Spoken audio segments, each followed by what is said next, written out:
life is not measured by titles or accomplishments that we stack. It is truly measured by presence. Think about this. What still exists is the sound of the loved ones laugh, the way their eyes light up when they see you or see me. And even if the words don't come easily anymore, it's just these moments that lodge in your memory. And the irony of that, those are the moments that remind you, like, life is now.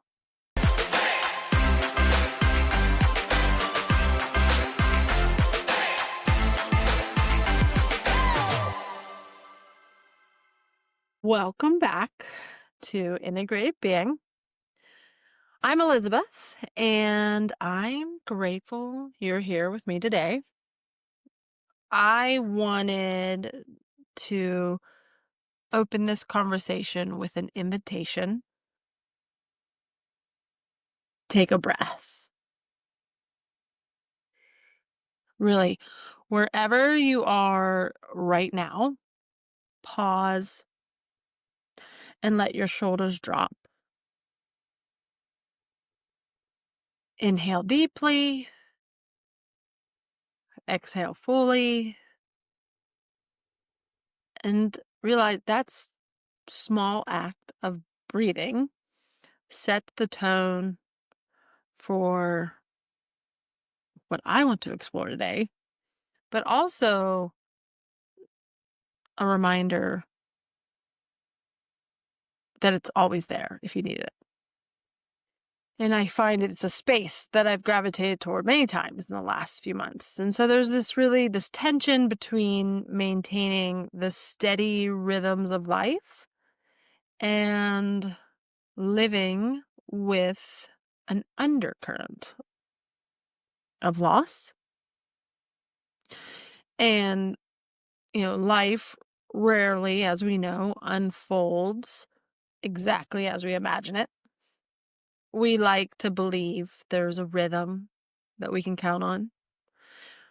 I talk about it here a lot, but, morning routines, work days, dinners, weekends, holidays.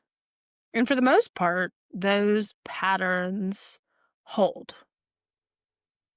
But under the surface, sometimes quietly, sometimes loudly, life shifts.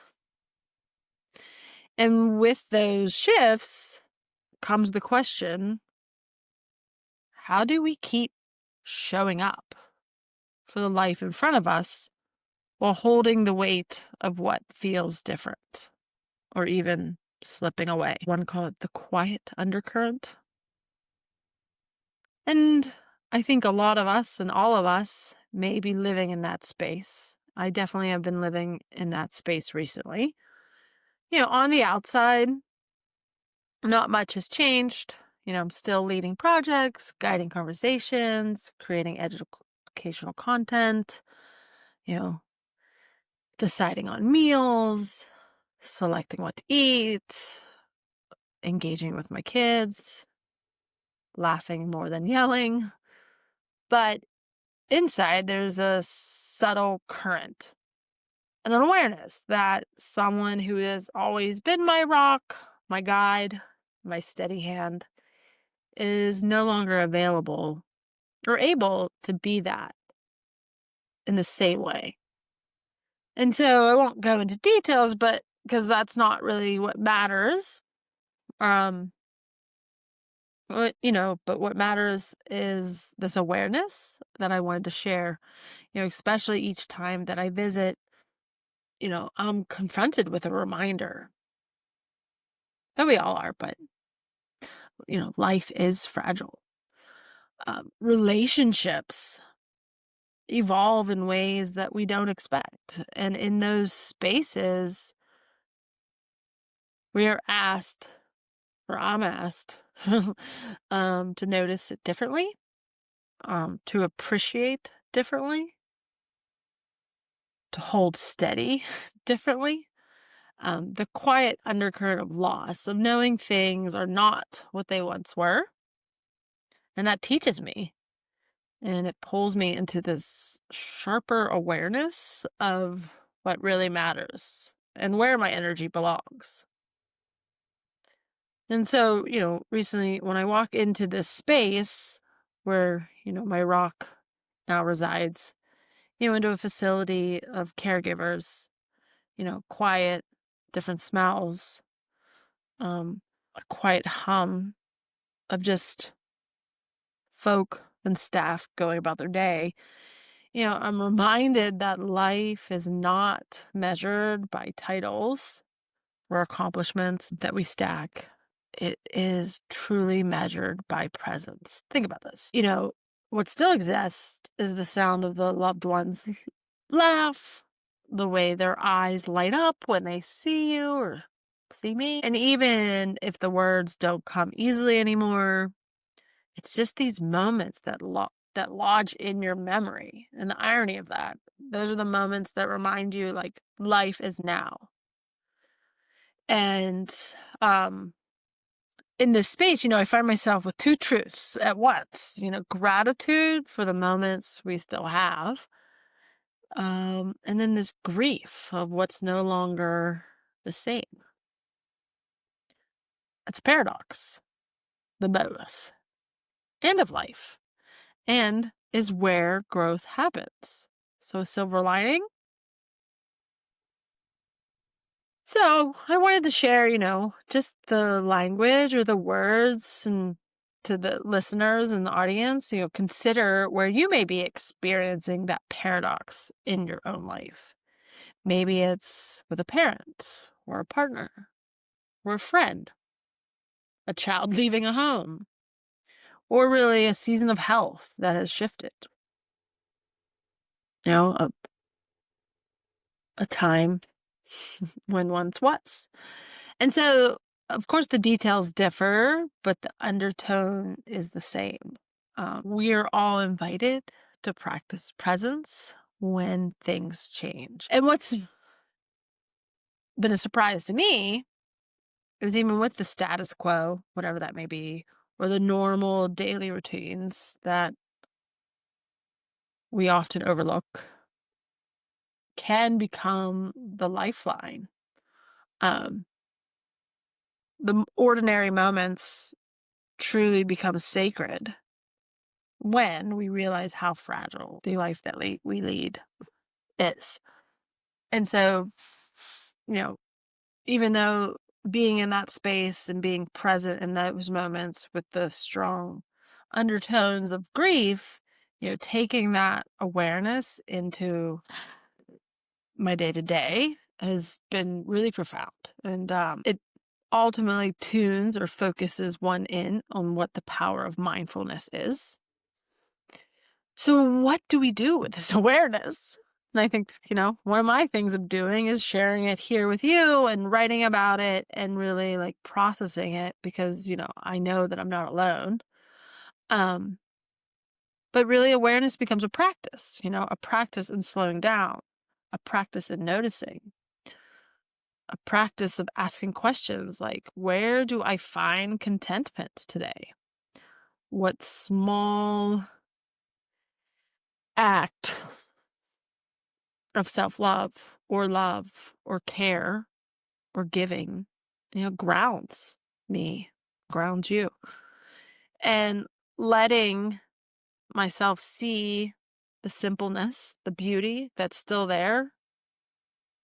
And, to any of you this is not resonating or, maybe your life is full of grief and just this overwhelming feeling of having no control, where do you begin? And I've been saying this a lot in a lot of my, work is simple. Begin simply. Like take 5 minutes to sit outside, breathe, and listen to what comes to you. Write down one thing that matters most to you. And you can take that into any kind of practice in regards to any types of action or goals that you're achieving. But these small practices become the threads that really allow you to develop the stability change. And so really it is the heart of integrated being.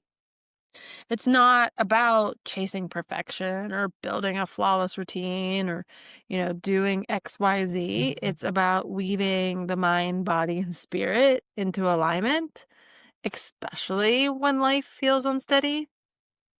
Um, for this particular integration, it's the idea of nourishing yourself with whole foods and journaling through these emotions, maybe even sharing it with an audience or your loved ones, uh, taking a walk, creating simple rituals that ground you in your values. Um, and that all strengthens you to prepare and do the do. They're anchors, especially for the days when the sadness becomes overwhelming. Just wanted to share, this silver lining in the midst of this undercurrent of loss, and being aware of it is like a first step. And I think it will create a space of resiliency, you know? Um, so it's not about avoiding the discomfort. It's choosing to stay present with it, uh, you know, to continue to show up, continue to care, continue to give, um, to hold space for both grief and gratitude, uh, to really realize,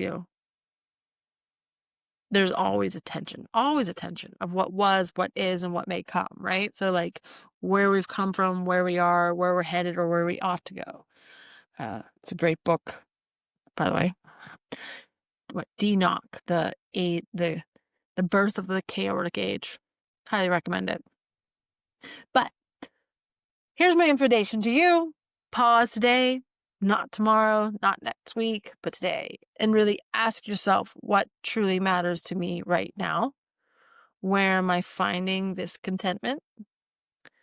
What small moments, be it the awareness of a loved one, knowing who you are just for a moment, if that is it, and lean into it for joy, for peace. So, if you're looking for support, I would love, go back to some previous episodes. I think, exploring the tips and the practices and reflections are really, in essence, um, the whole purpose of integrated being.